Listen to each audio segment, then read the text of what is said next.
Dober dan. Dober dan. Se slišim? Da. Dobro. Jaz bi uvodoma, moje ime je Franci Bratkovič, Razvojna agencija, Razvojni center Novo mesto. Uvodoma bi pozdravil vse današnje goste, predsednika Državnega sveta Alojza Kovšco, kako tudi druge ostale državne svetnike, župane in seveda vse sodelujoče na današnjem srečanju, ki je namenjeno pokrajinski zakonodaji. Današnji dnevni red je predviden tak, da uvodoma nekaj besed spregovori magister Gregor Macedoni, predsednik sveta regije, potem pa seveda bomo prepustili besedo gostom iz Državnega sveta, da predstavijo razloge, pobudo in pa seveda skelet pokrajinske zakonodaje. To, kar bi bilo še pomembno, je, da prosim vse sogovornike oziroma udeležence današnje razprave, da imajo mikrofone izključene, razen takrat seveda, ko želijo nekaj povedati. Ko bo prostor za razpravo, čas za razpravo, takrat bi pač z nekim znakom dajte vedeti, da vas bomo pač vključili noter ali skozi pogovorno okno chat ali pa z nekim dvigom roke, pač na nek znak. Tako da toliko bi jaz zdaj za uvodoma. Predlagam, da začnemo. Predsednik regije, evo, beseda je tvoja. Hvala. Najprej mogoče res en lep pozdrav. Jaz sem vedno majčkeno v zadregi, ko vidim, da imajo vsi tako lepo ozadje, včasih naštimana na računalnikih. Jaz bi mogel imeti težko gor, da bi tamle konkuriral predsedniku Državnega sveta, ampak ker smo pa v naši regiji tako sestavljeni iz več podregij, torej imamo Kočevsko, imamo Belo krajino in imamo to srednjo Dolenjsko. Smo pa seveda tudi kar sorazmerno raznoliki, in to je bil nek izziv, ko smo na zadnjem razvojnem svetu tudi že rekli, da umestimo to točko, če smo na nek način lahko poenoteni v nekem stališču do teh oblikovanja pokrajin. Seveda razvojni svet regije sestavljajo poleg samih lokalnih skupnosti tudi predstavniki gospodarstva in civilne družbe in bilo je tudi kar nekaj takih odprtih vprašanj, češ ne poznamo, torej kaj sploh predlog prinaša. Morda je to poznavanje še ne večje ravno na ravni lokalne samouprave, ker se nas to tudi seveda najbolj tiče, se pravi vzpostavljamo nek nov nivo, seveda ustavno že definiran nivo med občinami in državo. In zato smo takrat na tem konstitutivni seji v novi perspektivi, evropski finančni perspektivi tudi sprejeli sklep, da res organiziramo eno predstavitev, kjer lahko debata se res fokusira samo na odprte dileme in da potem seveda lažje mogoče pristopamo k oblikovanju tudi kakšnega poenotenega stališča. Če pa ne drugega, bomo pa seveda vsaj to dosegli, da morda po današnjem razpravi, po današnji predstavitvi lahko rečemo, da bolj vemo, za kaj gre. Za nami je res eno izjemno delo. Jaz sem tudi sodeloval v nekim manjšem, zelo majhnem delu, upam, da sem vsaj z nekim načelnim stališčem lahko tudi podpiral to, kar se je dogajalo. Tako da mogoče uvodoma tudi to zahvalo predsedniku Državnega sveta, ki je nudil ta politični okvir, skupini strokovnjakov, ki so res konkretno pripravili odgovore, tako konkretno, da seveda ima zdaj marsikdo težavo, da pa nima časa teh konkretne rešitve niti pregledati in prebrati. Ampak seveda, tako kot smo bili že navajeni v preteklosti, so najbolj odmevne ali pa tiste prve razprave okoli teritorialne razčlenitve. Zdaj v naši trenutni razvojni regiji smo dokaj kompaktni, je pa res, da ta predlog prinaša tudi razdelitev. Torej, kočevsko ribniško območje je v zadnjem predlogu priključeno osrednji slovenski pokrajini. In to je tudi verjetno ena glavnih razmišljanj, lahko tudi danes ali pa pogledamo, kako to vidijo mogoče res kolegi tam. Mislim, da kar se tiče Dolenjske in Bele krajine, kot jaz razumem, seveda mi čutimo to dvojnost in to razdelitev po Gorjancih, pa vendar do neke mere ob nekem sprejemanju tega, da pa vsak ne mora biti spet tako, kot smo razdeljeni po občinah, tudi po pokrajinah, sodimo skupaj in v tem smislu je neko jedro tega našega delovanja tukaj. Seveda, takoj po teritorialni razčlenitvi je naslednje vprašanje pristojnosti nalog. Tukaj pa verjetno že dokaj jasno pridemo do tistega, ali je kozarec na pol prazen ali na pol poln. Tako jaz ocenjujem to dosedanjo razpravo, se pravi, imamo tiste, ki vidijo veliko priložnosti v tem, odgovorov na številne dileme, ki jih danes imamo pri upravljanju javnih nalog v naši državi. So pa seveda številni pomisleki o tem, da vzpostavljamo nov nivo, ki bo lahko kompatibilen z ostalimi nivoji, ki ne bo, ki bo lahko samo spet en od nivojev, ki bo povzročil stroške, pa ne prinašal dodane vrednosti. Tako da to so verjetno, teh odgovorov vseh ne bomo imeli, odgovori na to najboljši so tako, da se stvari kvalitetno pripravi in potem tudi poskrbi, da so stvari kvalitetno izvajane. Tako, jaz bi uvodoma mogoče toliko imel za povzetek glede tega, tudi kako sam razmišljam ali pa kar sem že videl. Mogoče kot informacijo samo še to, občinski svet naše občine je že obravnaval ta osnutek, na načelni ravni smo potrdili, da podpiramo, da se ta člen ustave uresniči, podpiramo to umestitev v Dolenjsko-Belokranjsko pokrajino, seveda se Novemu mestu ni težko strinjati z tudi sedežem v našem mestu. Toliko, da želim, da danes res z nekim pristopom pozitivnim probamo dobiti čim več odgovora in spoštovani predsednik Državnega sveta, tudi v mojem imenu hvala, da ste se ponovno odzvali temu povabilu.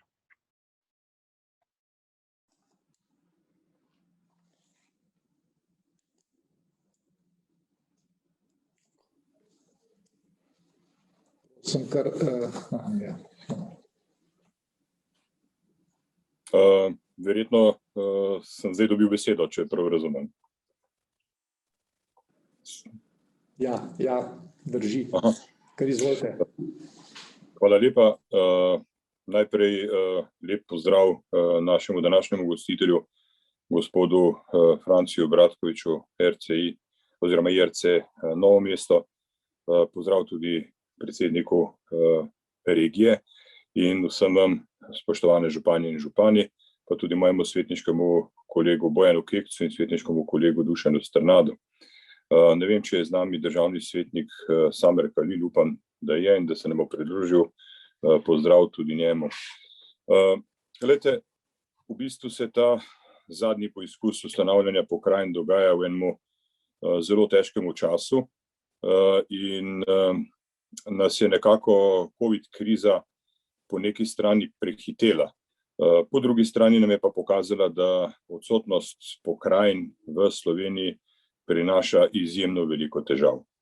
No, sama pobuda za ustanovitev pokrajin tokrat ne prihaja od nobene politične stranke, prihaja od Skupnosti in Zveze občin Slovenije in tudi Zveze mestnih občin Slovenije. Država, kot je centralizirano, etatistično organizirana, je prešla skozi teh 30 let svojega razvoja do neke točke v času in prostoru, ko je tovrstna organizacija državne uprave postala cokla razvoja. Dogaja se nam izjemna centralizacija, najprej na ekonomskem in demografskem področju, potem pa tudi na vseh upravljavskih funkcijah ki jo negativno čutijo predvsem občine kot izvajalci lokalne samouprave, potem pa tudi vsi državljani Republike Slovenije. Ko smo začeli s tem procesom priprave pokrajinske zakonodaje leta 2019, se je v Ljubljano vozilo 86.000 dnevnih migrantov, delovnih migrantov, in letos januarja meseca je ta številka že 117.000. Dogaja se nam, da se sedeži gospodarskih družb selijo iz periferije v Ljubljano, dogaja se nam odliv možganov, predvsem mladih delovno aktivnih ljudi. Ljubljana se razvija, oziroma Ljubljanska regija se razvija 2,6-krat hitreje kot recimo Koroška, in te pokrajine, oddaljene od središča države, se iz leta v leto razvijajo počasneje, oziroma se njihov razvojni zaostanek, pa tudi njihov položaj napram osrednji Sloveniji poslabšuje. Glede negativnih trendov bi lahko povedal še to, da se centralizirano odločanje čedalje bolj odtujuje lokalnim skupnostim, da občine v zadnjih letih dobivajo čedalje več nalog, oziroma jim država prinaša čedalje več nalog, obenem pa temu ne sledi finančni tok oziroma zagotavljanje sredstev za izvrševanje teh nalog. Ampak to župani in župani zagotovo že veste. Nam v Državnem svetu se je ta proces že leta nazaj zdel neprimeren, poskušali smo vplivati na različne načine. Eden izmed njih je tudi ta, da smo na zakon o izvrševanju proračuna v zadnjih nekaj letih kar redno izglasovali veto, zaradi tega, ker občinam enostavno ni zagotavljal primernega financiranja. No, da bi se tem negativnim trendom izognili, bi po izkušnjah držav, ki nas obkrožajo, in drugih evropskih držav želeli uvesti nek umestni upravljavski nivo oziroma raven, in to je pokrajina, na katero bi z države prenesli dobršen del pristojnosti, pa tudi dobršen del obveznosti in seveda zagotovili tudi primerno financiranje. Ko se je Državni svet lotil te naloge, smo se zavedali, da mi preprosto nimamo dovolj resursov, da bi se lahko lotili take zahtevne problematike. Gre za spremembo približno 176 sistemskih zakonov, ki urejajo delovanje 20 državnih podsistemov. Govorim seveda o zdravstvu, šolstvu, sociali, kmetijstvu, gospodarstvu, varnosti, zaščiti. Ti podsistemi so sicer že stratificirani oziroma so že nekako regionalno organizirani, nažalost se pa niti ena izmed teh organizacij ne prekriva z drugo. Zdaj, če rečem bolj poenostavljeno, zdravstvo je po regijah razdeljeno po neki svoji shemi, šolstvo po neki drugačni, civilna zaščita, gasilci in vojska po svoji, policija zopet po taki, ki se ne pokriva z nobeno drugo. In nekako upravljati s takim sistemom, kjer se resursi vsakič na novo in po drugačni shemi porabljajo po teritoriji države, je praktično nemogoče. In vsi ti problemi se iz leta v leto bolj kopičijo. Imamo izrazit razvojni zaostanek pri gospodarstvu, kmetijstvu, pa tudi pri rabi prostora se kažejo ogromne težave. Tu investitorji pri nas zelo težko pridejo do tega, da bi v razumnem roku realizirali svoje investicije oziroma investirali v Sloveniji in gradili gospodarske objekte in zaposlovali ljudi. No, vse to govori v prid temu, da je treba na nek način vzeti čisto zares, da je zdaj že skrajni čas, da se pokrajine ustanovijo.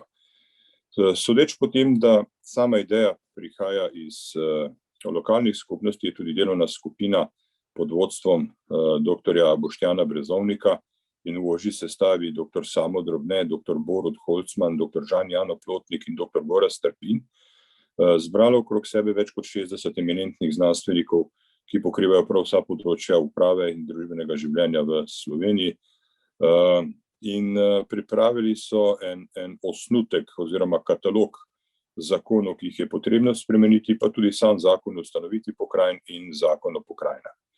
Tukaj bi želel izpostaviti, da je državni svet insistiral na zahtevi, da se lokalna samouprava, govorimo o občinah, z ustanovitvijo pokrajin na noben način ne okrni. Brez dlake na jeziku povem, da je bila v preteklosti želja po ponovni koncentraciji občin oziroma želja, da bi se manjše občine preprosto ne z zakonom formalno, ampak z zmanjšanim financiranjem ukinilo in da bi občine spoznale same od sebe, da bi bilo bolj primerno se nazaj združevati, ko so se že enkrat v preteklosti razdružile. Vendar ta poskus dejansko ni uspel, tudi male občine so preživele, ne samo to, v času velike ekonomske in finančne krize so te občine v polni meri opravile svoje poslanstvo in zagotovile obstoj predvsem malih in srednjih podjetij, kmetijsko aktivnost in vse ostalo, kar nas je potem popeljalo iz krize po hitrejši in manj boleči poti. Torej, načelno stališče državnega sveta je, da se vloge občin tudi v obstoju pokrajin ne okrni, ampak da ostane takšna, kot je. Delovna skupina je tej zahtevi sledila in nekako je pripravila to zakonodajo tako, da se pokrajine in občine medsebojno na noben način, recimo temu, ne kanibalizirajo. Vir financiranja pokrajin je v nasprotju z virom financiranja občin, ki je nekako definiran odhodkovno, financirate se po principu primerne porabe. Za pokrajine je predvideno, da bi se financirale prihodkovno. To pomeni, da je temeljni vir financiranja pokrajine delež dohodnine, ki se izvzame iz integralnega proračuna. To je delež dohodnine državljanov, ki živijo na področju pokrajine. Drugi vir financiranja je predviden davek od prihodkov pravnih oseb, ki delujejo na teritoriju pokrajine, vendar poudarjam, da se s tem davčna obremenitev za gospodarske družbe ne bo povečala, temveč gre za delež, ki je doslej romal v integralni proračun, sedaj pa iz integralnega proračuna del tega deleža roma v pokrajine. Naslednji prihodkovni vir pokrajin bi bile takse, ki jih sedaj upravne enote zbirajo za račun države. Upravne enote z ustanovitvijo pokrajin preidejo pod ingerenco pokrajin in s tem se ukine tudi dvotirni sistem upravljanja, kot smo ga poznali sedaj, ko so bile upravne enote pravzaprav podaljšana roka države na teritoriju občin. Sedaj upravne enote po tem predlogu prehajajo pod ingerenco pokrajine. No in kot zadnji finančni vir, ki ga predvidevamo s tem osnutkom predlogov za pokrajine, je pa razpolaganje z nepremičninami v lasti pokrajin. Nepremičnine, ki so sedaj v lasti države, večinoma preidejo v last in upravljanje pokrajin in pokrajine z njimi lahko gospodarijo skladno z svojimi načrti in razvojnimi željami. Ko smo definirali vlogo občin v pokrajinah, smo zasledovali cilj, da občinski sveti in občine v pokrajinah ne bi bili enostavno preglasovani in da bi v upravljavskih nalogah pokrajin občine imele močno vlogo. Zaradi tega je vodstvo pokrajine, govorimo o politični shemi, sestavljeno tako, da imamo svet pokrajine z predsednikom sveta pokrajine, ki se ga voli neposredno, tako kot svetnike, in imamo svet občin, ki je vis-a-vis sveta pokrajine v nekako takšnem odnosu, kot je državni svet do državnega zbora. Ima pravico veta na vse odločitve sveta pokrajine. Tu želimo opozoriti eno redakcijsko napako, ki se nam je pojavila v 23. členu zakona o pokrajinah, kjer smo obdelovali dve varianti, ali se predsednika sveta pokrajine voli neposredno ali ga volijo člani sveta pokrajine, to se pravi posredno. Smo se odločili, da se predsednika sveta pokrajine voli neposredno in ostala je pa ta formulacija, da ga voli svet pokrajine, kar je napačno, tega v končnem predlogu ne bo. Imamo težavo z spoštovanjem ustavnega načela enakomerne zastopanosti volivcev, ki pravi, da približno enako število volivcev mora imeti enako število predstavnikov v zastopniškem telesu. Če bi to načelo popolnoma spoštovali, potem se nam da zgoditi, da v pokrajinah, kjer jedro pokrajine tvori ena močnejša mestna občina z velikim številom prebivalcev in veliko manjših občin z manjšim številom prebivalcev, bi ob spoštovanju tega načela prišli do situacije, ko posamezne občine v svetu pokrajine de facto ne bi mogle imeti svojega predstavnika, ker bi z večjim številom prebivalcev tukaj seveda prevladovala mestna občina. Menim, da je potrebno to ustavno načelo na nek način modificirati oziroma kot entiteto za volitve v pokrajini postaviti občino, tako da nobena občina v pokrajini ne bi ostala brez svojega predstavnika.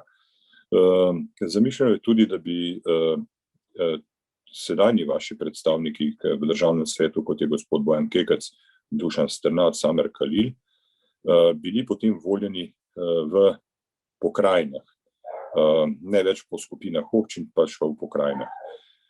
Torej, pokrajine dobijo zelo močno zastopstvo v državnem svetu. Že sedaj je večina državnih svetnic in svetnikov v državnem svetu predstavnikov lokalnih interesov.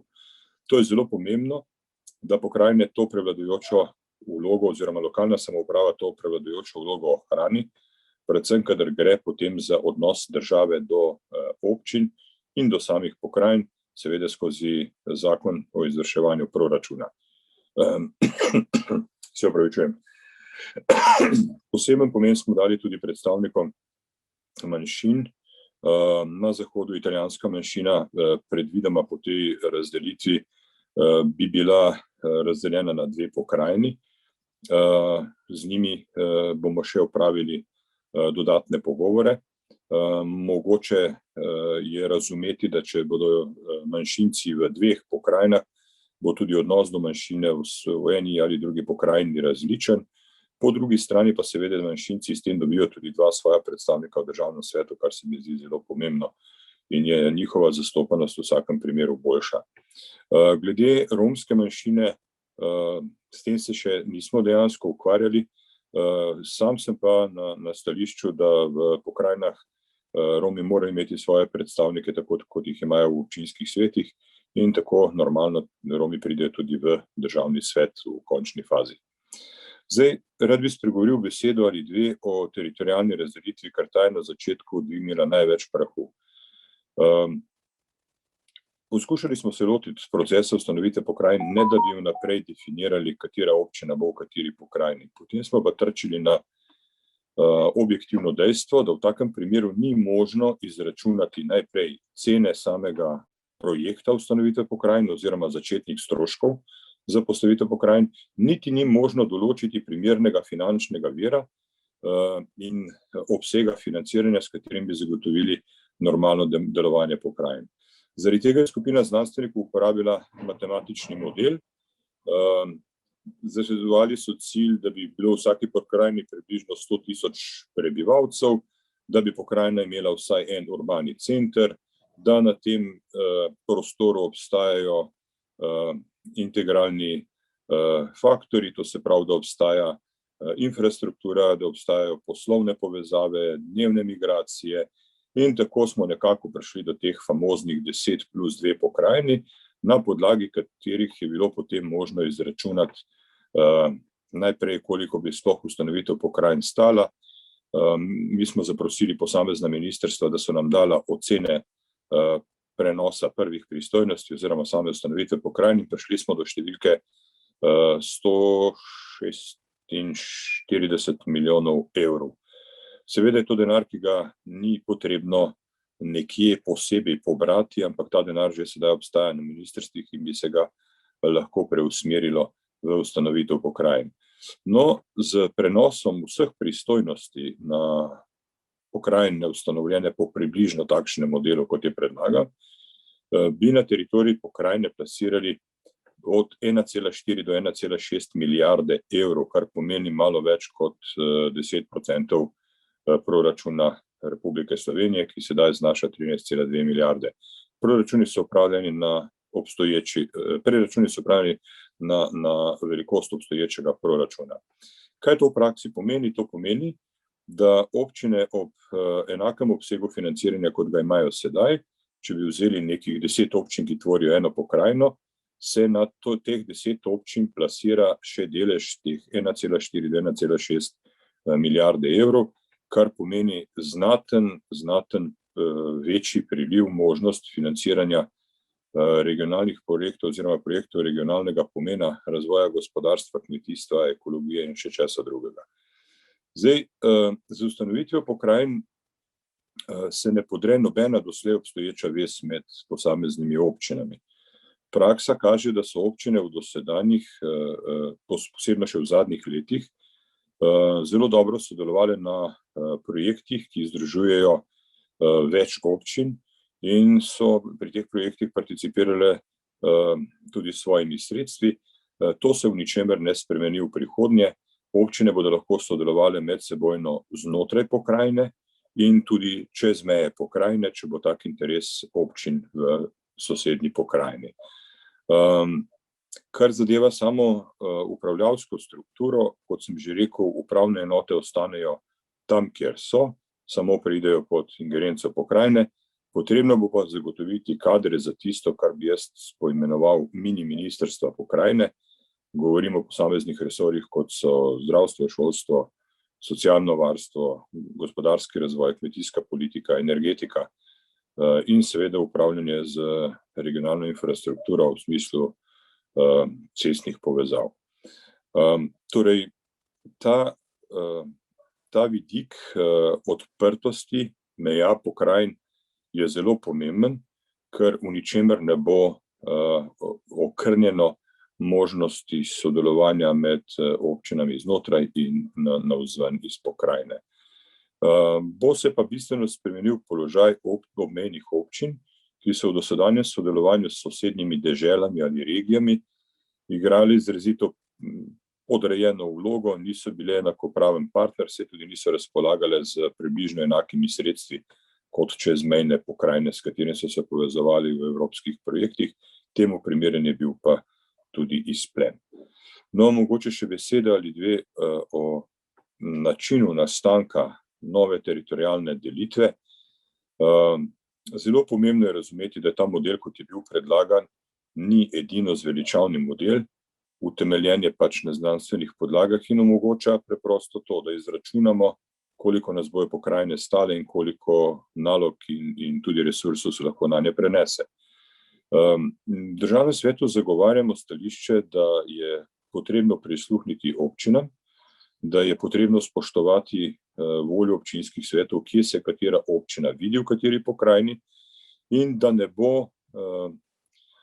bo tragedija to, da dobimo pokrajine, ki so lahko tudi medsebojno različno fiskalno močne. Se pravi, dobili bomo pokrajine, kjer bodo nekateri z večjim gospodarskim potencialom, druge pokrajine tudi z manjšim demografskim potencialom, ampak to ne bi smel biti razlog, da pokrajin ne ustanovimo oziroma da nasprotujemo taki delitvi. Najverjetneje bo treba ustanoviti pokrajin in izračunati tudi neke korekcijske faktore, s katerimi se bo ta delež proračunskega denarja od 1,4 do 1,6 milijarde pravično razporedil tudi na tiste pokrajine, ki začenjajo oziroma imajo štartno pozicijo z slabšim potencialom. Naš cilj je, da se pokrajine razvijajo hitreje, bolj enakomerno, seveda pa vsaka v svoji smeri, kakor si jo glede na geografske, demografske, ekonomske, če hočete, tudi kakšne druge okoliščine pokrajine same zadajo.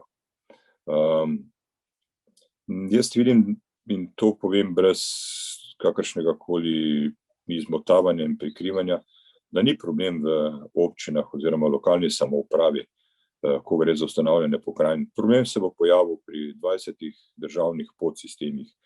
Recimo v dosedanjih pogovorih, ki smo jih imeli z ministrstvi, prav na nobenem ministrstvu nismo dobili odklonilnega stališča za ustanovitev pokrajin. Večinoma so na ministrstvih izražali bojazen, da bi se proces odvijal prehitro, ker imamo nekje 4600 uradnikov, ki so sedaj po ministrstvih, in ti uradniki najverjetneje ne bodo vsi primerni za to, da bi opravljali podobne naloge, kot jih opravljajo sedaj tudi na pokrajinah. Pokrajine zaradi svojega manjšega obsega, manjšega števila ljudi, pa približno enakimi nalogami, kot jih imajo ministrstva, bodo morale delovati dosti bolj operativno. In po mojem mnenju bo treba kadre, ki bodo to, strokovne kadre, ki bodo to operativno pokrivali, poiskati ne le na ministrstvih, ampak jih bo treba pripraviti v okviru lokalne samouprave. Zdaj, ali bodo, če se tako izrazim, občine donirale kakšnega svojega, ali pa je to treba poiskati med mladimi, ki se še šolajo in pripravljajo. Zato 10-letno obdobje, v katerem se opravi popoln prenos pristojnosti in ki je tudi primerljivo z obdobjem, v katerih so regije ustanavljale države Evropske unije, ki jim je to uspelo brez kakšnih posebnih težav. Medtem se bo pa verjetno po ministrstvih tudi dobršen del kadrov upokojil in na ministrstvih ostanejo potem samo tiste res naloge državnega pomena in seveda nadzor nad organi v pokrajinah, ki bodo opravljali podobno oziroma enako delo, kot ga opravljajo ministrstva, samo na regionalnem nivoju. To je moč razbrati tudi iz 11. člena zakona o pokrajinah, kjer se z države na pokrajine prenašajo skoraj vse inšpekcijske naloge, država na koncu inšpicira samo pokrajinske inšpekcije. Torej, jaz mislim, da sem nekako v tem uvodu obsegel vse. Še enkrat poudarjam, kdo bo kje v kateri pokrajini, odvisno predvsem od vas in dobro je, da se o tem začnete pogovarjati že danes. Iz razgovorov po posameznih občinah, potem pa tudi po posameznih regijah, kot je tale današnji, sem razbral, da si nekje še niso nalili čistega vina, da se neka občina vidi v neki pokrajini, pri tem pa ni opravila niti enega pogovora s sosednjimi občinami, niti se ne zaveda, da jo v tisti pokrajini pravzaprav ne vidijo, ampak se vidijo nekje svojo pokrajino zaključena tudi brez te občine. Tako da bi se izognili situacijam, ko bomo vsi za, potem se bo pa zgodilo, da nekdo ostane nekje, ker ne bo vedel, kam spada, bi bilo dobro, da se o tem začnemo pogovarjati že zdaj, oziroma da se vi začnete na lokalnem nivoju pogovarjati že zdaj. V Državnem svetu bomo sprejeli vsako vašo odločitev in bomo pripravili variantne predloge za to teritorialno členitev. No, prej sem omenil, da največji odpor pri ustanavljanju pokrajin pričakujemo od 20 državnih podsistemov. V pogovorih z Univerzo v Ljubljani smo zaznali eno hudo bojazen, da se te, bom rekel, elitne državne inštitucije zelo bojijo nastanka pokrajin in se bojijo tega, da bi vsaka pokrajina potem ustanavljala svojo univerzo, svoj inštitut Jožef Štefan pa še kaj drugega. Jaz osebno v tem ne vidim nobene težave. Če je neka inštitucija na ravni države dobra in če je res izjemno dobra, potem nihče ne bo videl nobene potrebe potem, da bi ustanavljal redundanco, ker jo bo potrebno tudi financirati, umestiti v prostor, kadrovsko popolniti. Če pa neka inštitucija ne deluje dovolj dobro oziroma če njen output ni zadosten, potem pa ne vidim nobenega vzroka, zakaj se ne bi take dejavnosti organiziralo tudi po pokrajinah. Ne nazadnje, zakon o pokrajinah v 10. členu pristojnosti pokrajin, naloge pokrajin, to popolnoma omogoča. Seveda, če pokrajina za to zagotovi sredstva in obstajajo potrebe. Ko se ta naš proces prvih pogovorov o vsebini pokrajinske zakonodaje in temeljnih principih, na katerih gradimo ustanovitev pokrajin, zaključi konec junija, bo delovna skupina pod vodstvom dr. Boštjana Brezovnika, ki vidim, da se nam je ravno kar pridružil, ga lepo pozdravljam. Ta delovna skupina bo potem obdelala vse vaše pripombe, predloge, prisluhnila vašim željam in poskušali bomo, oziroma ne poskušali, pač pripravili bomo konsolidiran predlog, s katerim lahko nekje jeseni seznanimo tudi parlamentarne stranke. Moram poudariti, da v dosedanjih pogovorih za predstavniki parlamentarnih strank nisem dobil niti enega negativnega stališča o ustanovitvi pokrajin. Vsi pa izražajo neko skrb, da bo to proces, ki bo, če ne bo predlog dobro pripravljen, bo to lahko zopet polariziralo mnenja med koalicijo in opozicijo in pripeljalo do zastoja procesa zaradi njihove medsebojne konfrontacije. No, jaz nimam te bojazni v tolikšnem obsegu, zato ker vem, da je prihodnje leto super leto volitev in dvomim, da bi se kakšna izmed političnih strank upala nasprotovati jasno izraženi volji lokalne samouprave, da pokrajine potrebujemo. To bi rezultiralo z negativnim odzivom tudi volivcev in z jasnim sporočilom, da si politične stranke bolj kot demokracijo želijo strankokracijo v državnem zboru, centralizirano odločanje o rabi javnega denarja in še kaj podobnega. Pomembno pa je, da dobimo v državni svet soglasje najprej na načelni ravni, da pokrajine potrebujemo od vseh lokalnih skupnosti, vseh občin, potem pa na koncu tudi strinjanje o variantnem predlogu, ki bo pripravljen za členitev in predlogu zakonodaje, ki je že pripravljena. Spoštovane župani in župani, jaz bi se rad opozoril še na eno stvar. Veste, včasih se mi zdi, da nekateri preveč preprosto dojemajo to. Zdaj se sprejme zakon pokrajine, imamo, zmenimo se, kje bojo sedeži in to je to. Ne, to je šele začetek dela. Takrat se šele začne prava borba za prenos pristojnosti iz države na pokrajine in zagotavljanje primernega financiranja. Zdaj tukaj v tem zakonu o pokrajinah je jasno opredeljeno, katere naloge in pristojnosti se prenesejo. Treba pa tudi ločiti obseg in časovni okvir, v katerem se prenašajo, in biti zelo pazljiv pri tem, da se vedno znova izbori tudi delež financiranja za že prenešene naloge. Tu bo težko uskladiti pokrajine medsebojno, ker nekatere pokrajine imajo pač večji potencial, druge manjšega, in jaz samo upam, da bo z nekim strpnim dialogom med samimi pokrajinami, s poenotenjem stališč vsakič, ko bo šlo za zahteve do osrednje oblasti, da bo ta proces lahko potekal nemoteno. Torej, napovedujem, da se bo prava bitka začela šele potem, ko bomo pokrajine administrativno ustanovili. Do takrat bo kar lepo zadoščalo, da si tega želi lokalna samouprava in da se parlamentarna politika temu na nek način ne upre.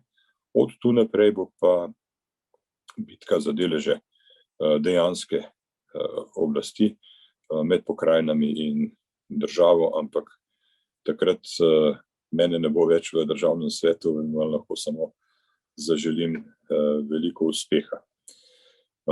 Jaz sem imel toliko za začetek. Če bi želeli, lahko odgovarjam na vaše vprašanja.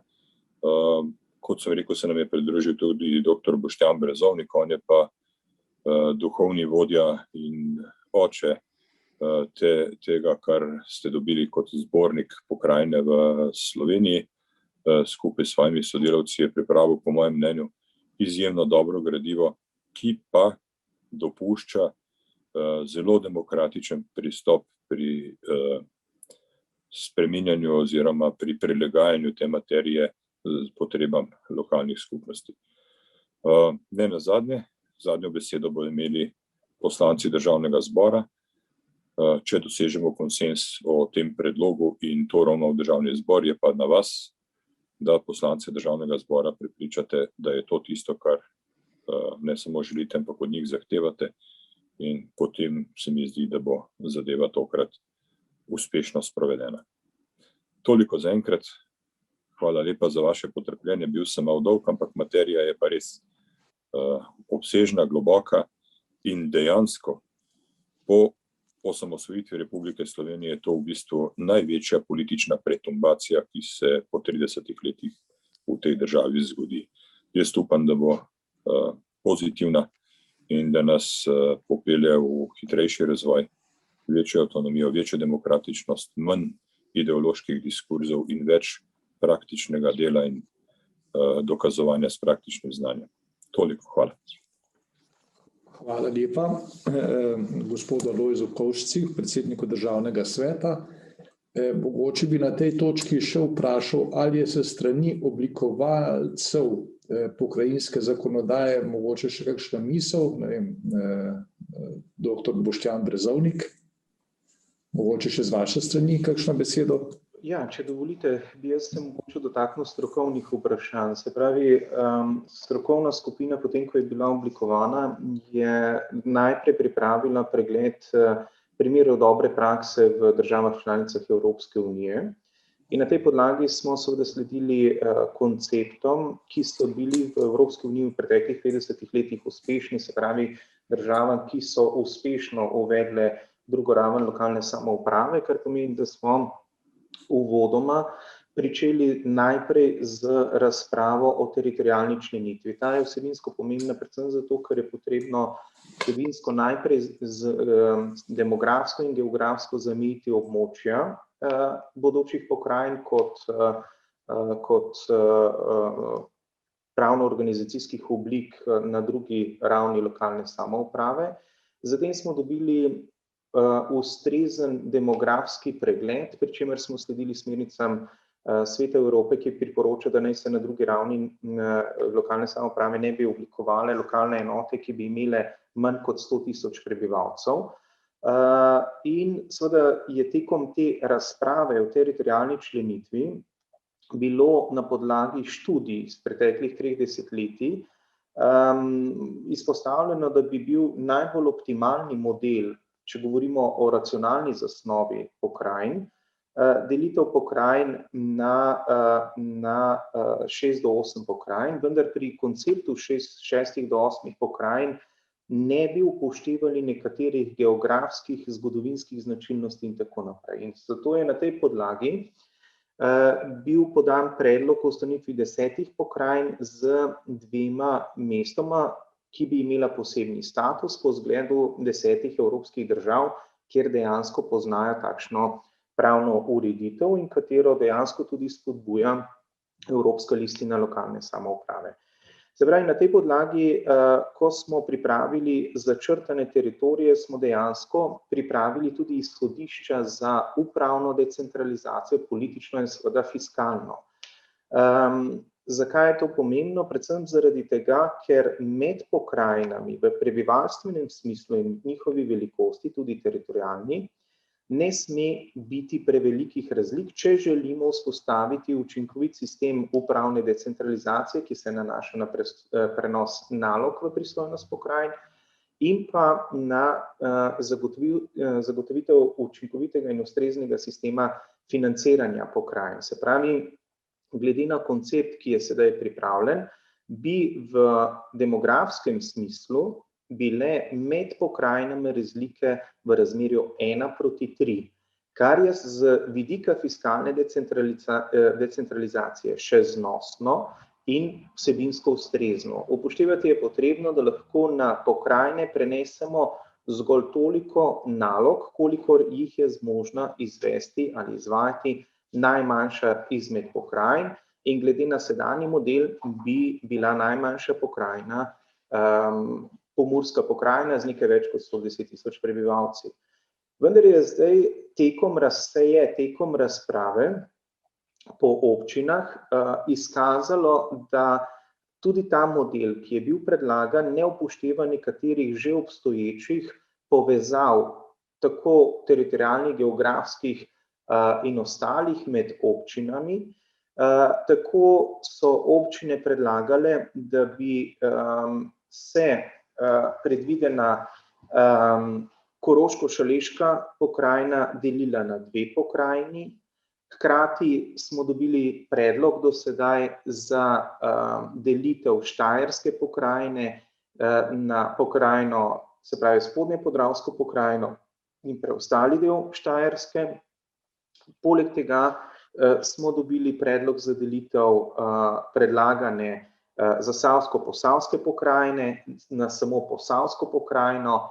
Hkrati smo bili deležni tudi razmislekov o delitvi osrednje slovenske pokrajine na severni del in na južni del, kar pomeni, da če bi seveda sledili temu in upoštevali tudi predlog mestne občine Koper, bi lahko upoštevaje mnenja občin imeli v Sloveniji oziroma predlagali ustanovitev 13 pokrajin z 3 mesti s posebnim statusom.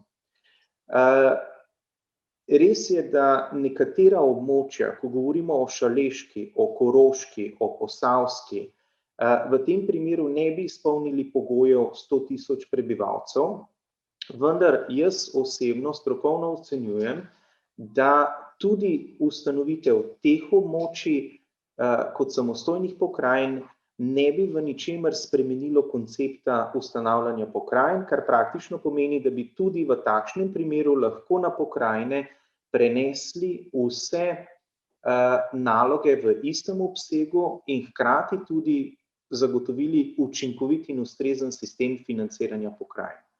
Kar praktično pomeni, da bi seveda upoštevaje te predloge lahko tudi ta koncept potrdili. Je res, da se moji kolegi, predvsem geografi, morebiti z takšnim konceptom ne bi strinjali, vendar strokovnjaki s področja upravne decentralizacije, politične in hkrati tudi fiskalne, z takšnim modelom teritorialnih členitev ob predlaganem prenosu pristojnosti nalog in pa sistemu financiranja nimamo problemov.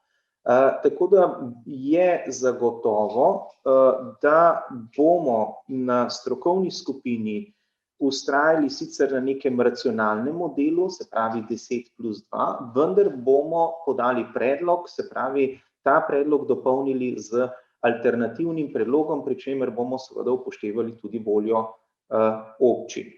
Kar praktično pomeni, da bo končni praktični predlog zagotovo šel v smeri ustanovitve 13 pokrajin z 3 mesti s posebnim statusom. Zdaj, toliko mogoče še za to ponazoritev. Pri celotnem konceptu je sodelovalo, se pravi pripravi celotne dokumentacije je sodelovalo 62 strokovnjakov. Mi smo na podlagi sklepa Državnega sveta delo začeli upravljati na podlagi že odlično pripravljene zakonodaje iz leta 2007-2008. Vsebinsko smo jo nadgradili, dopolnili, upoštevaje nova spoznanja stroke, pri čemer smo pripravili tudi celovit pregled vseh pristojnosti in nalog, ki bi se prenesle na pokrajine, pri čemer zavzemamo, upoštevajoč prakso nekaterih držav članic Evropske unije, predlog oziroma stališče, da se izvede postopni prenos pristojnosti in nalog, ker enkratni prenos, tako kot je bilo predvideno v letu 2008, ni izvedljiv. Zato smo predlagali, da bi se pristojnosti in naloge prenašale v pristojnost pokrajin v 10-letnem obdobju po njihovi ustanovitvi.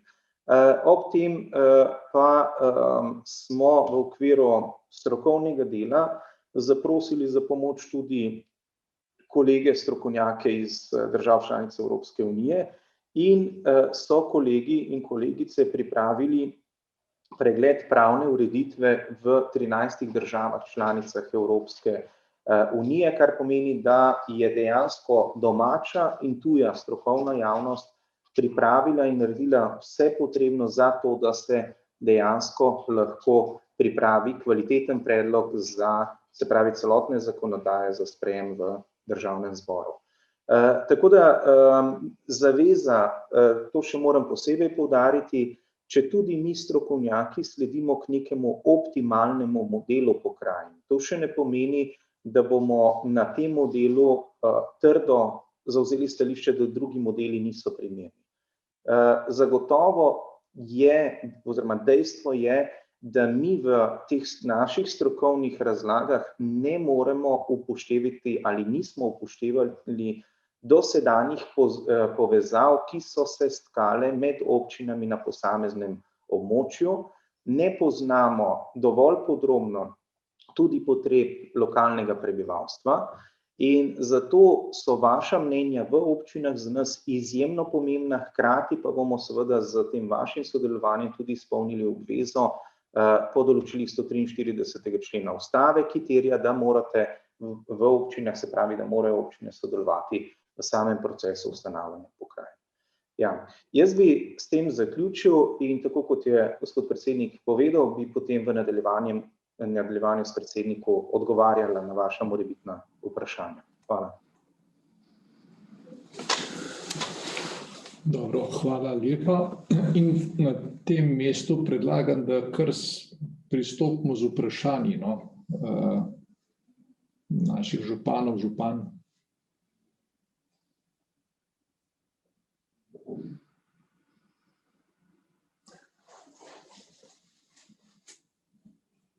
Kdo se bo prvi opogumil? Polona. Ja, Polona Kambič, kar izvolite. Hvala lepa za besedo in lep pozdrav vsem skupaj. To je res obsežna materija, tako da smo jo nekako komaj se prekljuvali skozi.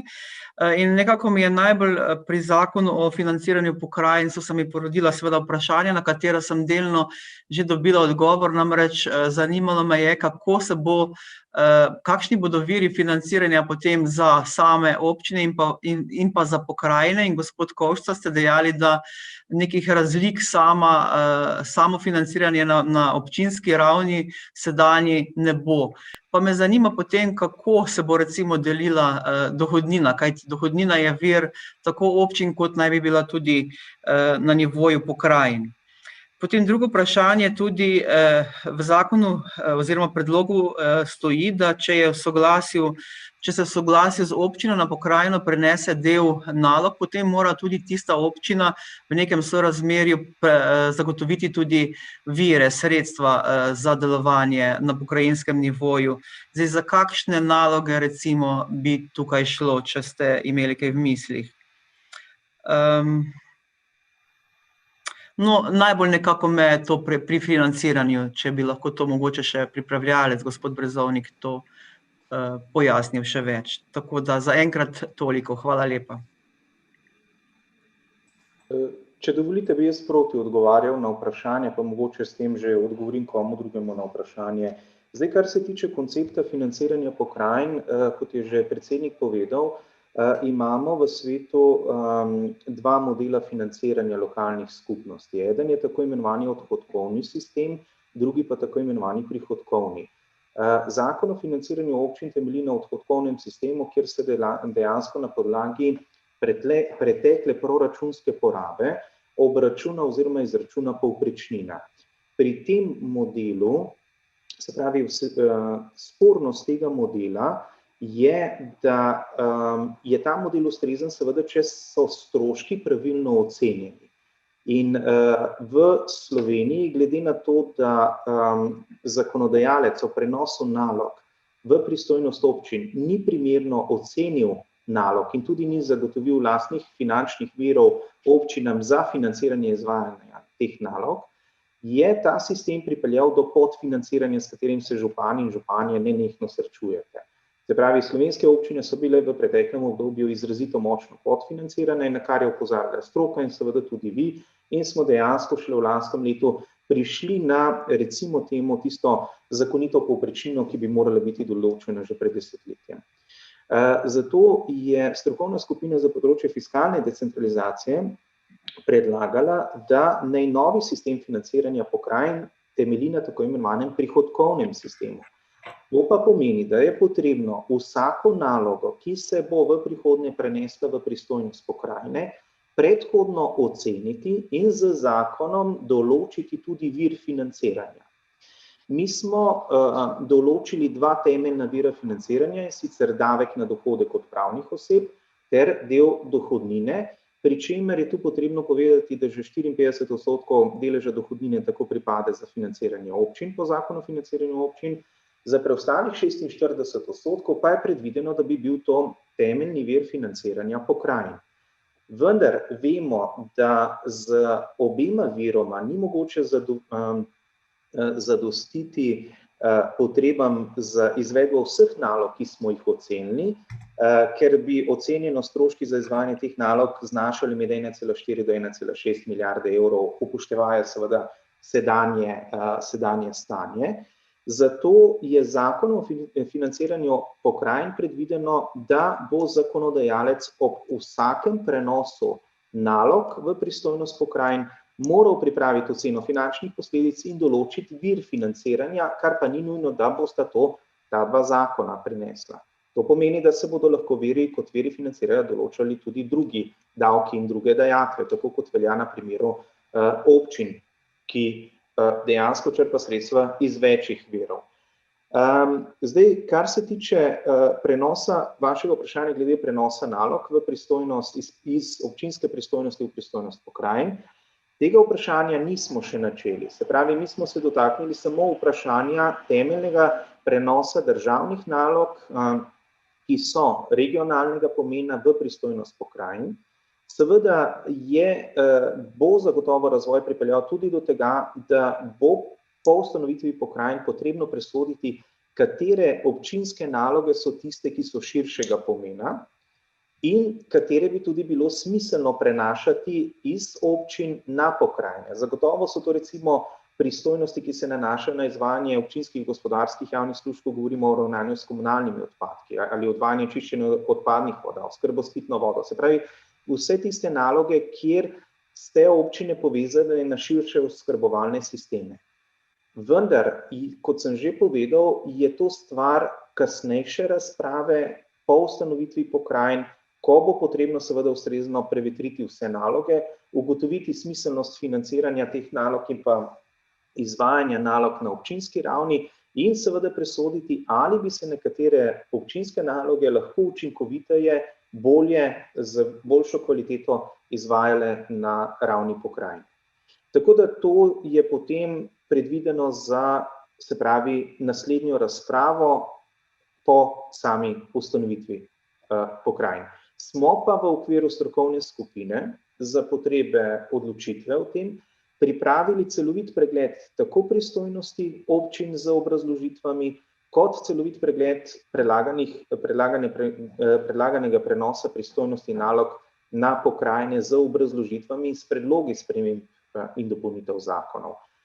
Oba, se pravi kataloga, sta v obsegu med 900 in 1000 strani vsak, kar praktično pomeni, da je strokovna skupina naredila celovit pregled in nalog občin in celovit pregled nalog pokrajin s predlogi sprememb in dopolnitev zakonodaje. Tako da je dejansko tudi ta del pripravljen.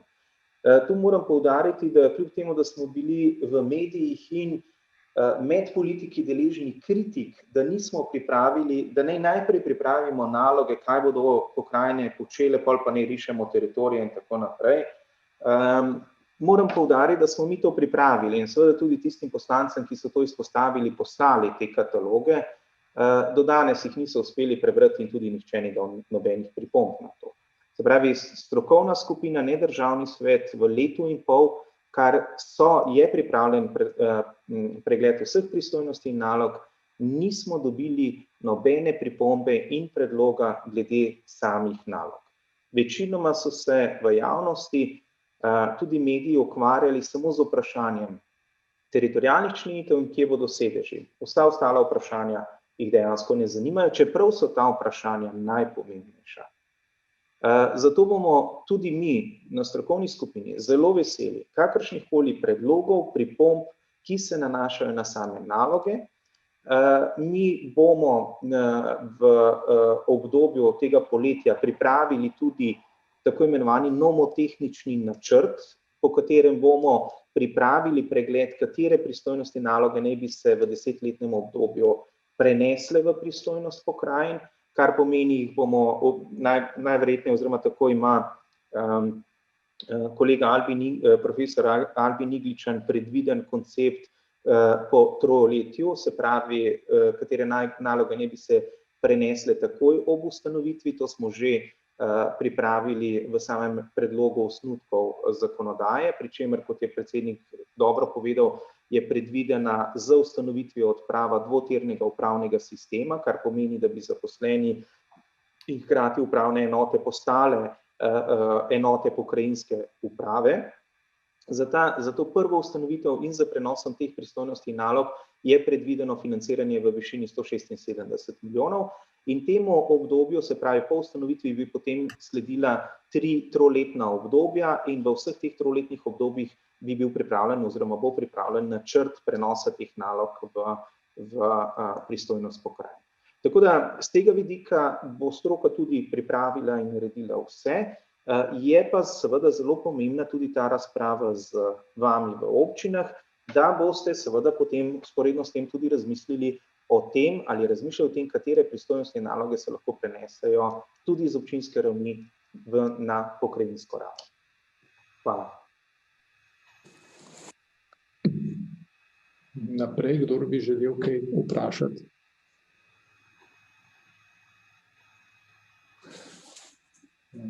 Dokler nimamo odziva, mogoče eno vprašanje še z naše strani. Pri pregledu dokumentov, ki so seveda zelo zajetni, v njih je vloženo zelo veliko dela, mogoče en razmislek oziroma vprašanje. Zdaj, trenutne razvojne regije, ki pač delujejo na ravni statističnih regij, poznajo organe in eden med njimi tudi razvojni svet regije. V tem razvojnem svetu regije so predstavniki različnih interesnih skupin. Eno so lokalne skupnosti, drugo je potem predstavniki gospodarstva in nevladnih organizacij. Zdaj, pokrajinska zakonodaja tega nikjer ne vključuje na tak način določen, ampak je vse skozi sistem volitev. Ali sem mogoče kaj spregledal? Ne, tu ste pravilno to ugotovili, vendar je zadeva zdaj sledeča. Mi nismo, se pravi, z zakonom lahko določimo pri izvajanju oblasti na pokrajinski ravni tiste organe, ki so seveda vsebinsko pomembni za samo izvajanje pristojnosti in nalog, in smo ob teh klasičnih organih, ko gre za predsednika pokrajine, pokrajinski svet in pa nadzorni odbor pokrajine, predvideli še ustanovitev sveta občin, v katerem so zastopniki občin, župani in županje.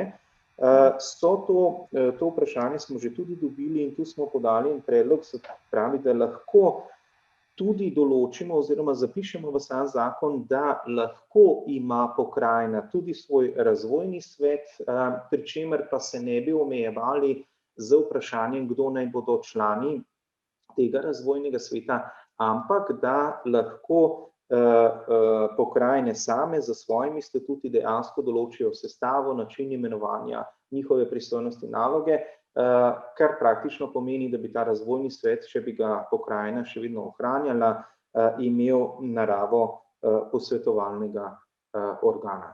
Se pravi, v vsakem primeru je to avtonomna odločitev pokrajine, že sedaj po osnutku, ki je pripravljen. Če pa menite, da bi bilo smiselno, da se to posebej izpostavi, pa lahko tudi tako vsebinsko dopolnimo zakon o pokrajini. Hvala lepa. Še kakšno vprašanje s strani županov? Andrej Kavšek, Črnomelj. Pozdravljeni vsem. Hvala vsem, da ste se angažirali za to. Mislim, da je bilo zelo zanimivo. Eno zelo kratko vprašanje. Glede upravnih enot.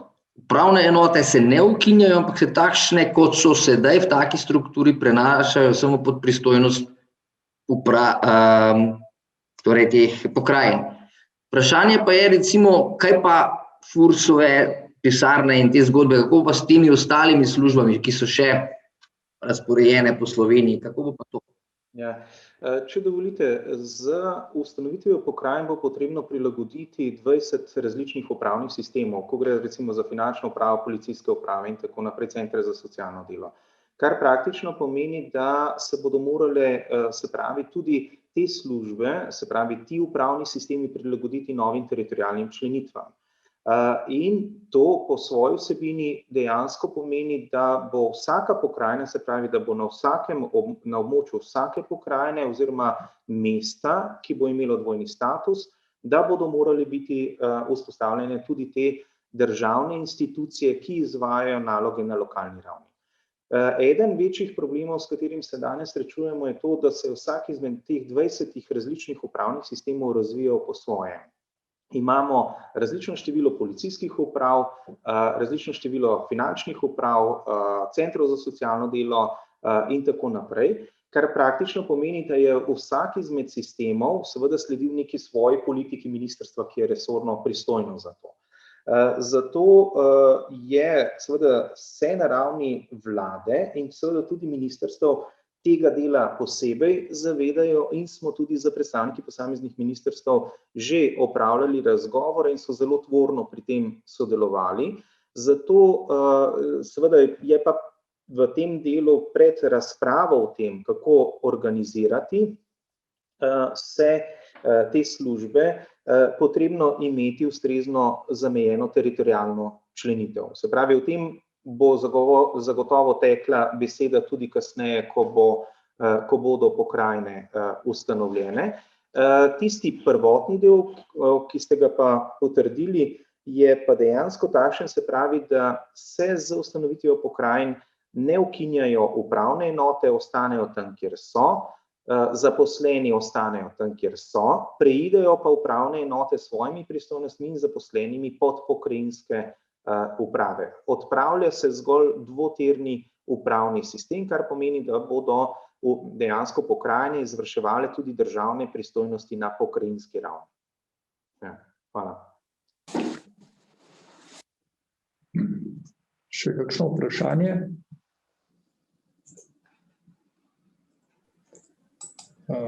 Jaz bi mogoče Semič, še enkrat Polona Kambič.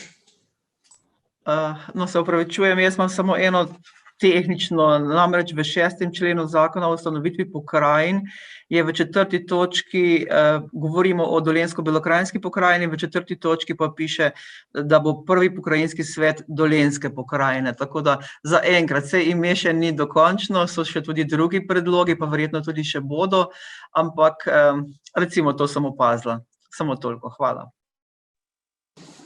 Dobro. Mogoče še eno mnenje pri tej členitvi pokrajin. Seveda, tukaj vidikov, koliko pokrajin je, ti vidiki so bili predstavljeni tudi na nek način razumljivi.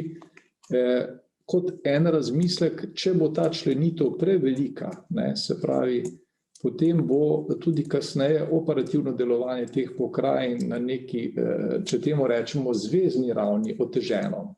Dejstvo je, da funkcionirajo stvari, ki so blizu števila 7. Karkoli že počneš, bliže kot je število 7, bolj je to operativno. Ko to preseže številke 9 in več, potem to postaja manj operativno. To bi bil en vidik. Mogoče še en vidik, ki sem na nek način ga začutil skozi tekst, pa nikjer natanko tako zapisano, je, da je predvsem uvodoma zapisano, da sedanje razvojne regije zaostajajo pri določenih nalogah in tako naprej. Moje mnenje je, da seveda ta zaostanek je pretežno generiran zaradi toge centralne uprave. Da na nivoju razvojne regije, pač to, kar sedaj imamo, smo se sposobni hitro dogovoriti.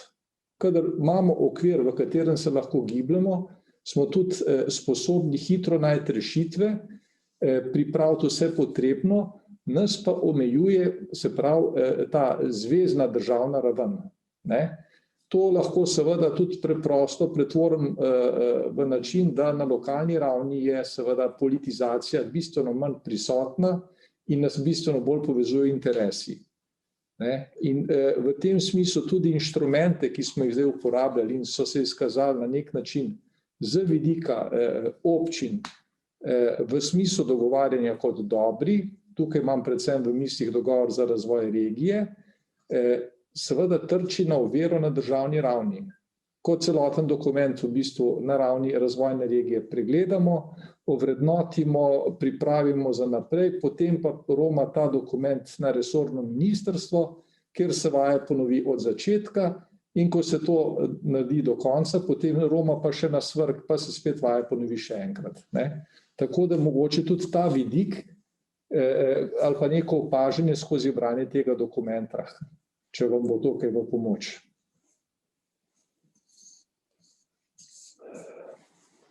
Če dovolite, bi jaz tukaj en komentar podal, glede števila pokrajin.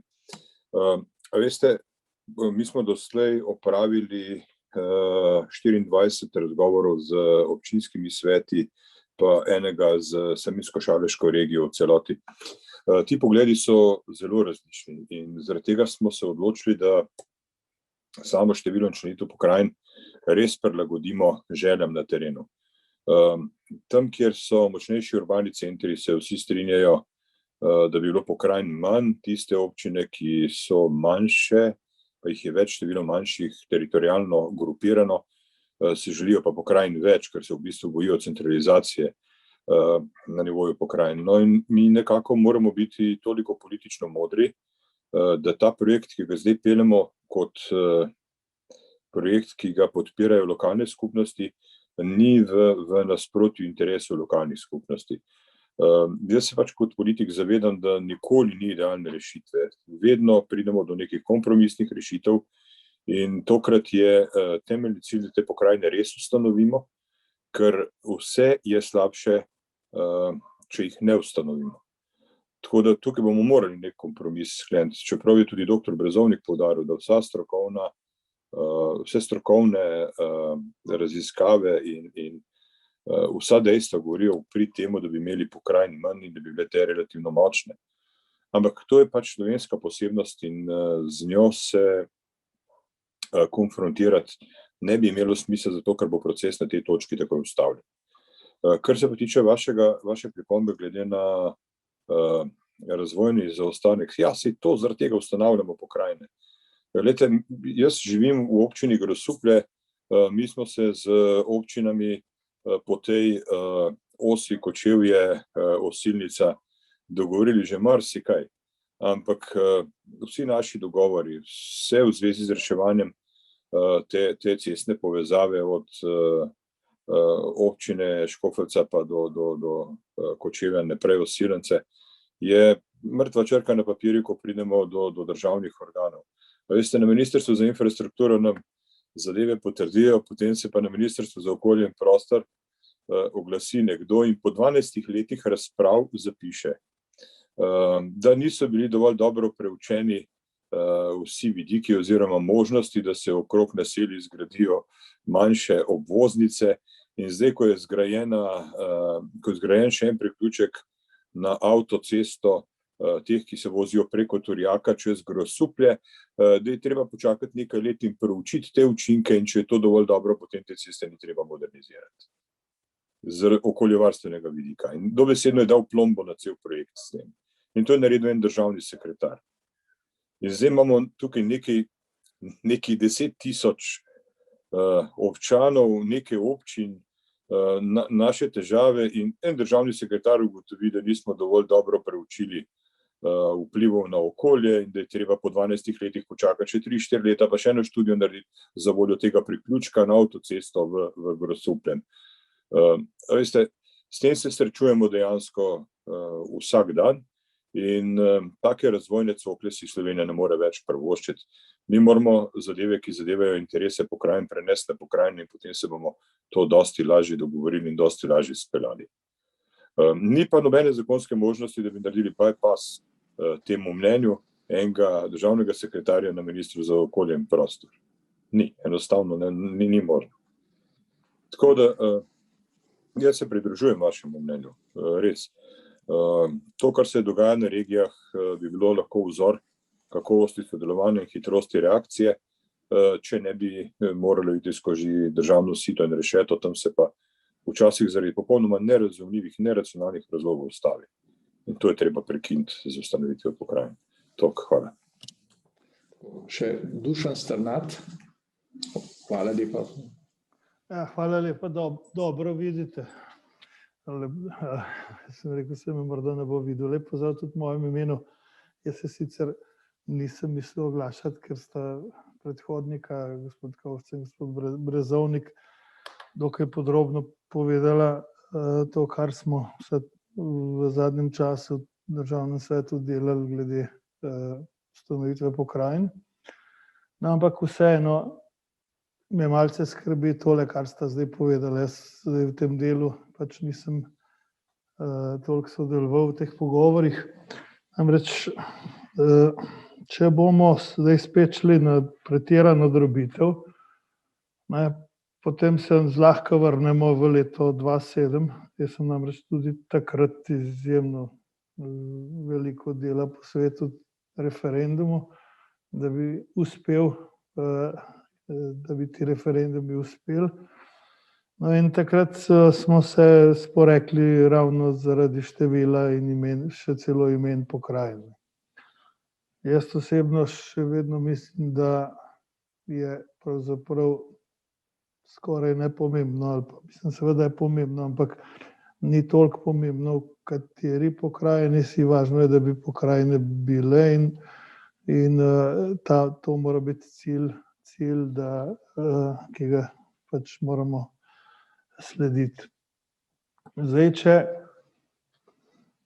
bomo šli v premajhne, bomo spet šli, bodo razlike, hočeš nočeš. Če pogledate tole osrednje Slovensko, kamor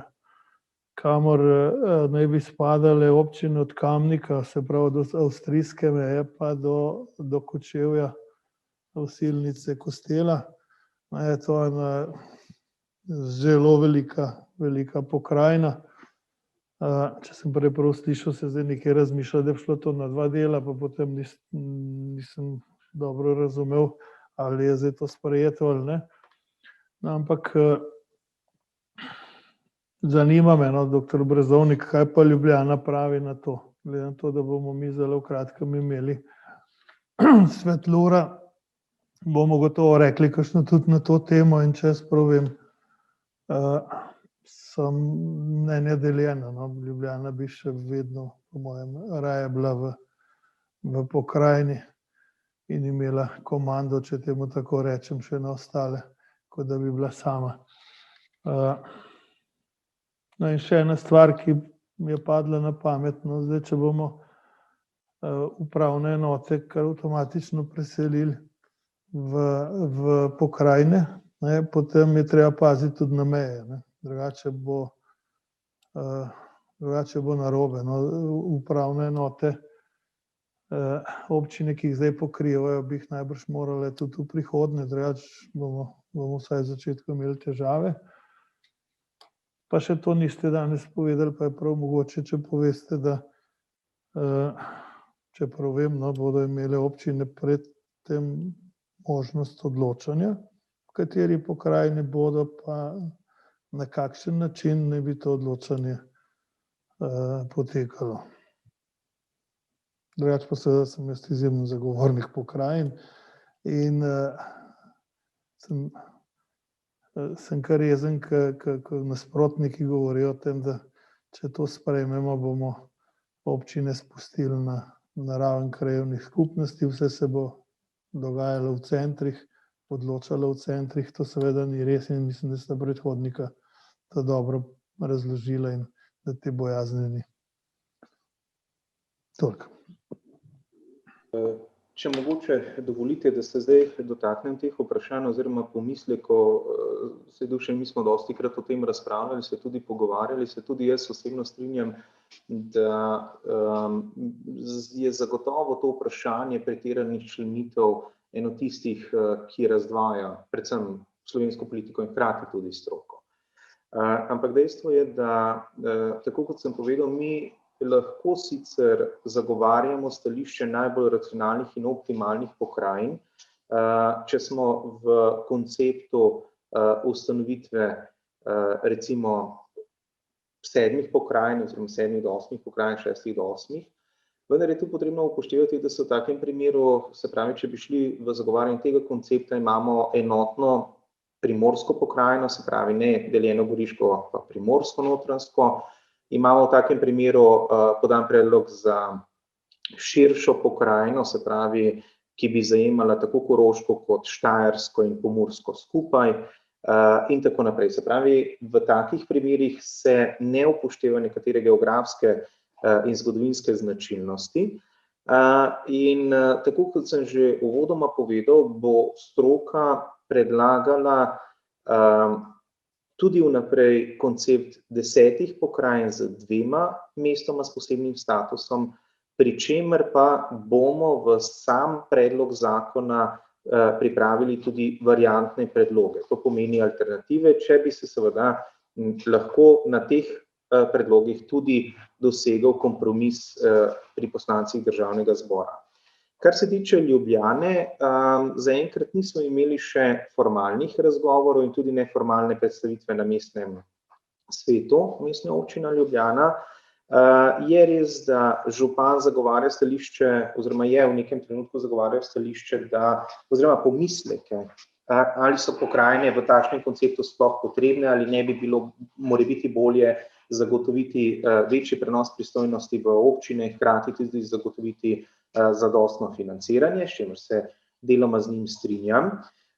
Hkrati je seveda bil takrat, ko smo naredili eno predstavitev, sicer na mestnem svetu, ko je šlo za uvodno razpravo o modelih teritorialnih členitev, je takrat bilo izraženo seveda tudi ta interes, da bi Ljubljana bila vključena v osrednjo slovensko pokrajino.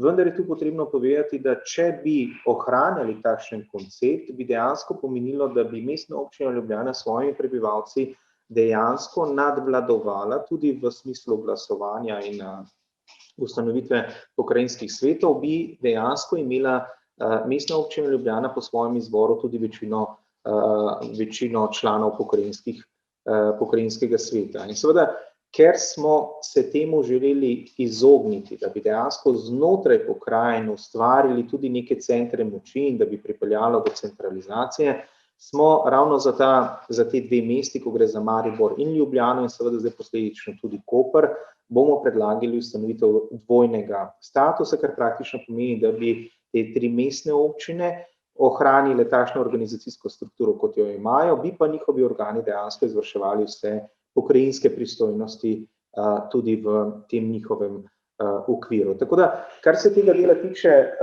jaz mislim, da bo tu razprava še potekala, ker tako načrtujemo oziroma predvidevamo tudi to predstavitev na seji Mestnega sveta Ljubljane, kar tudi pomeni, da bomo dejansko takrat dobili konkreten in pravi odgovor o tem, kakšne so njihove želje, pričakovanja oziroma ali podpirajo seveda ta proces ustanovitve pokrajin. Jaz upam, da sem zdaj, kar se tiče pa samih upravnih enot, seveda bo to potrebno upoštevati, se pravi že sedanje meje teh upravnih enot in bo potrebno pripraviti potem ustrezno teritorialno reorganizacijo, seveda upoštevaje to, kolikšno ali kakšno bo končno število pokrajin. Tudi jaz se nadejam tega, da bi bilo seveda najbolj optimalno imeti manjše število pokrajin, vemo pa, da to v praksi tudi v razpravi v samem Državnem zboru tega ne bomo dosegli, predvsem zato, ker se je že z razpravo v letu 2008 v Državnem zboru izkazalo, da so vsi poslanci seveda načelno podpirali ustanovitev manjšega števila pokrajin, ko pa je bilo potrebno glasovati za pokrajino na njihovem območju, so vsi dvigovali roke.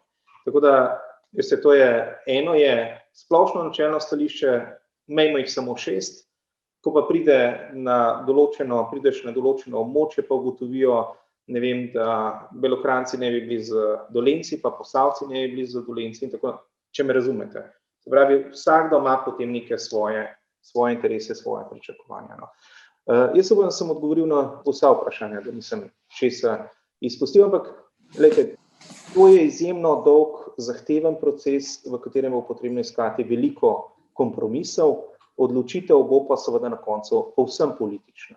Se pravi, mi lahko predlagamo ustanovitev po različnih modelih, iščemo najbolj optimalne, racionalne ustanovitve, sledimo zgodovinskim členitvam, geografskim in tako naprej, ampak na koncu bo o tem odločala politika.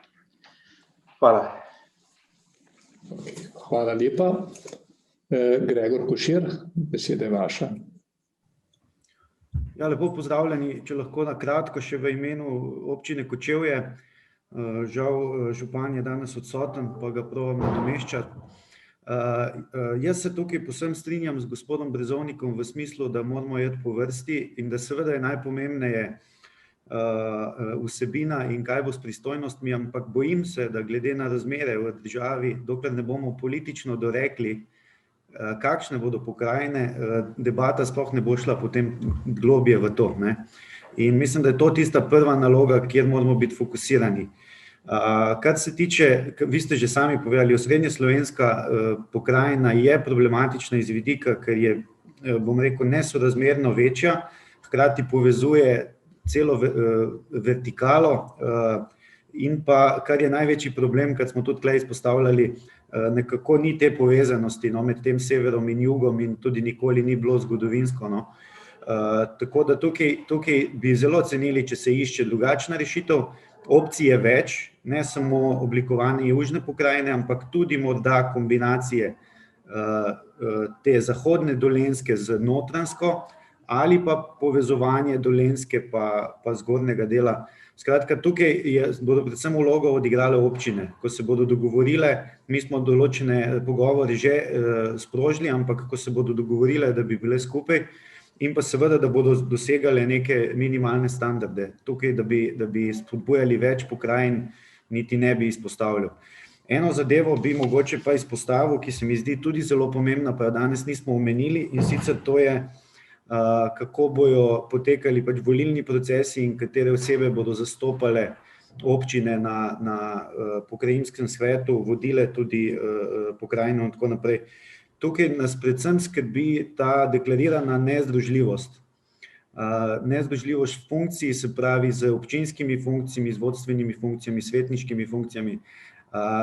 Tukaj se nam lahko zgodi, da bomo ponovili napako, ki se je zgodila pri nezdružljivosti županske in poslanske, kjer zdaj vidimo, da imamo velike težave in predvsem veliko manj kontakta med državnim zborom in lokalnimi skupnostmi. In tukaj bi lahko prišlo do istega problema, ker bodo kadrovski bazeni izpraznjeni in dejansko bomo težko zapolnili te zadeve. Skratka, tukaj bi svetovali ali pa prosili za previdnost, ali pa da se pogovarjamo naprej, da ključni predstavniki občin morajo še vedno imeti nek dostop do odločanja o tem, kaj se bo dogovarjalo na ravni pokrajine. Toliko z moje strani, seveda pa v nadaljevanju se bomo pa predvsem pogovarjali o vsebini, kjer je pač najbolj občutljiva avtonomnost, kaj še ostane od avtonomnosti občinam. To mislim, da nas bo vse občine najbolj zanimalo. Katere stvari bomo prenašali, katere stvari bomo lahko sodelovali oziroma katere stvari izgubimo. Hvala lepa. Hvala vam. Še kakšno vprašanje? Anton Maver, izvolite. Mora se pa vklopiti. Mikrofon še.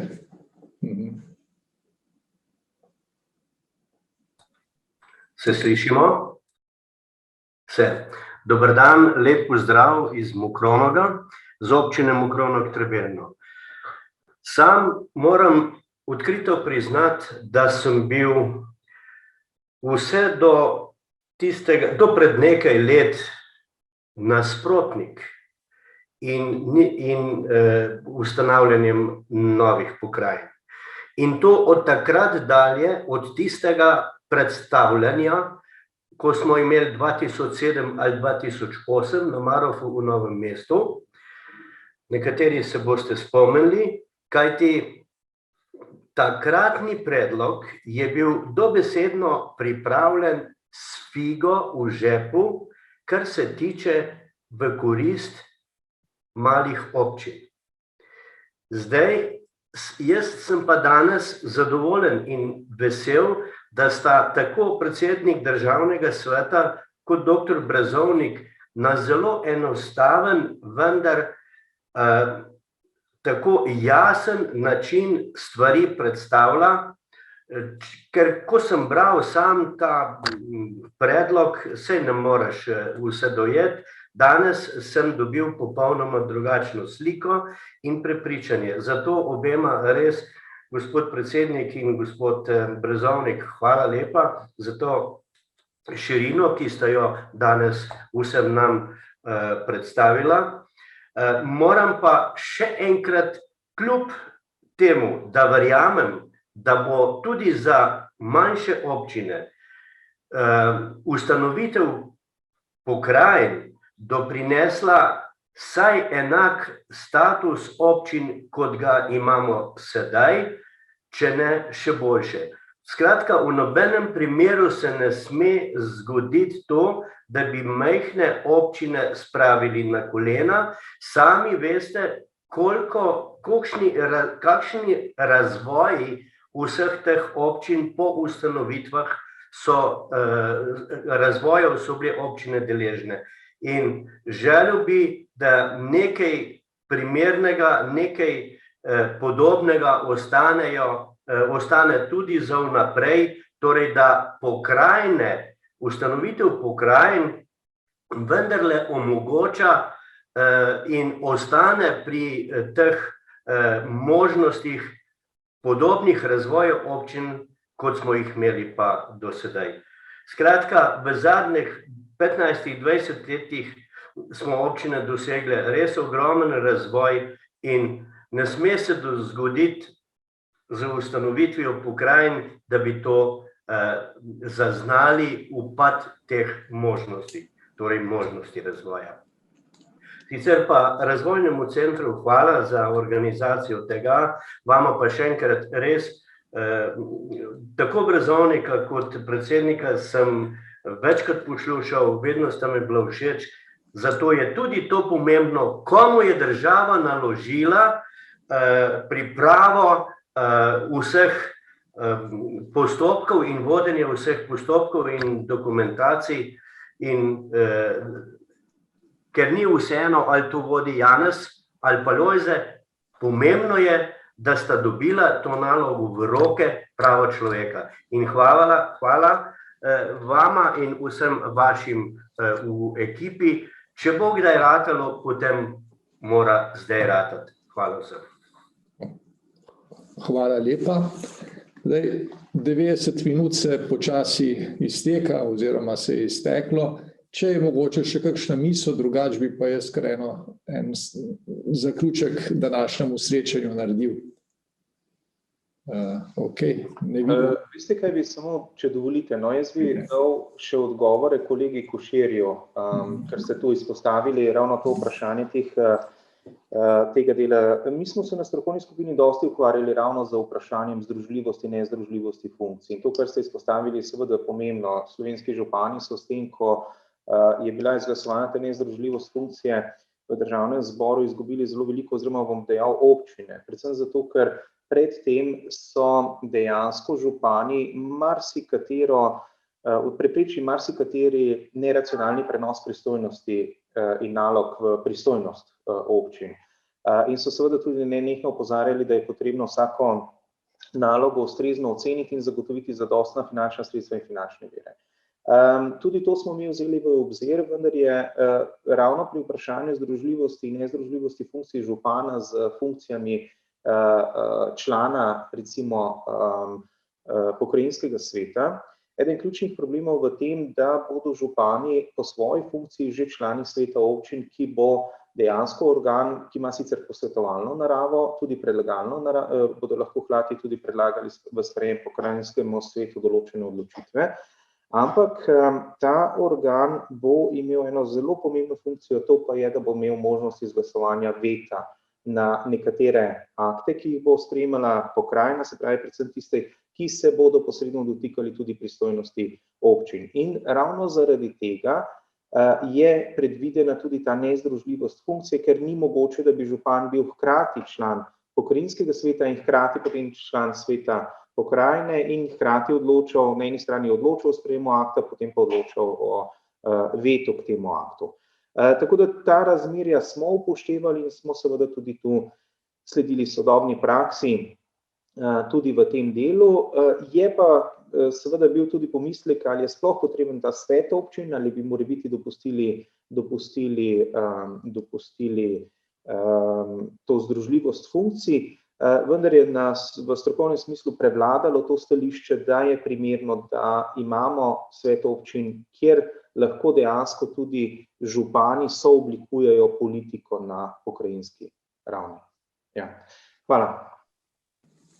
Hvala lepa za pojasnilo.